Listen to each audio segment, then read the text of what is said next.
Assalamu alaikum wa rahmatullahi wa barakatuh, mes chers frères et sœurs. Aujourd'hui, Inch'Allah, nous allons parler du compagnon Abu Ayyub al-Ansari radiallahu anhu. Le jour où le messager d'Allah sallallahu alayhi wa sallam entrait à Médine pour la première fois, la foule de musulmans l'accueillait avec joie. Les Ansarites se mettaient au travers de son chemin et l'invitaient à s'installer dans leur quartier, en tenant la chamelle par les morts, tandis que lui souriait et disait avec grand égard « Laissez-la aller sur son chemin » et l'obéit à un ordre. Le convoi passait par le quartier des Benu Bayhada, par ceux des Benu Sa'ida, des Benu al-Haris ibn al-Hazraj, des Benu Adi ibn al-Najjar, tandis que la même demande fusait des bouches. Pendant ce temps, le prophète sallallahu alayhi wa sallam leur disait la même chose. Lorsque la chamelle arriva dans le quartier des Benu Matik ibn al-Najjar, elle baraka à un endroit. Alors un musulman s'avança tout heureux, prit les affaires et les fit entrer chez lui. Puis il invita le messager sallallahu alayhi wa sallam à y entrer. Cet heureux musulman, chez qui descendit le prophète sallallahu alayhi wa sallam, s'appelait Abu Ayyub al-Ansari radiallahu anhu. Ce fut là sa deuxième rencontre avec le prophète sallallahu alayhi wa sallam. Quant à la première, il l'a vécue intensément à El-Aqaba, lors de la deuxième allégeance. Mais en cette journée mémorable, il était le plus heureux des musulmans. Sa maison fut la première habitée par le prophète sallallahu alayhi wa sallam.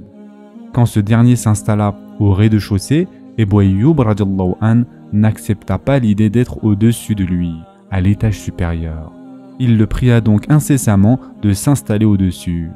Le prophète sallallahu alayhi wa sallam y passa alors quelques jours, le temps nécessaire à la construction de la mosquée et d'une pièce mitoyenne. Depuis cet heureux début, Abu Ayyub radiallahu anhu prit part au combat sur le chemin d'Allah azza wa jal. Il participa à Badr, à Uhud et à toutes les autres expéditions. Après la disparition du prophète sallallahu alayhi wa sallam, il participa aussi à presque toutes les batailles musulmanes contre les polythéistes. Il tenait scrupuleusement à l'application du verset dans lequel Allah subhanahu wa ta'ala dit « Léger ou lourd, lancez-vous au combat et luttez avec vos biens et vos personnes dans le sentier d'Allah. Cela est meilleur pour vous si vous saviez. » Surat At-Tawbah, verset 41. En outre, quand le conflit éclata entre l'imam Ali et Muawiyah, il se rangea sans hésiter aux côtés de Ali radiallahu anhu. Lorsque ce dernier tomba en martyr et que le pouvoir passa dans les mains de Muawiyah, il continua son devoir de combattant pour la cause de l'islam. Ainsi, il partit avec l'armée musulmane pour Constantinople. Dans cette bataille-là, il fut grièvement blessé. Alors, le commandant de l'armée, Yazid ibn Muawiyah, lui rendit visite et lui dit entre autres « Ô Abu Ayyub, quel est ton dernier désir ?» Que pensez-vous que Abu Ayyub al-Ansari radiallahu anhu lui avait dit? Eh bien, il lui avait demandé d'enterrer son corps à l'endroit le plus éloigné dans les terres ennemies. Subhanallah. En effet, après la mort d'Abu Ayyub al-Ansari radiallahu anhu, Yazid ibn Muawiyah appliqua le testament du martyr.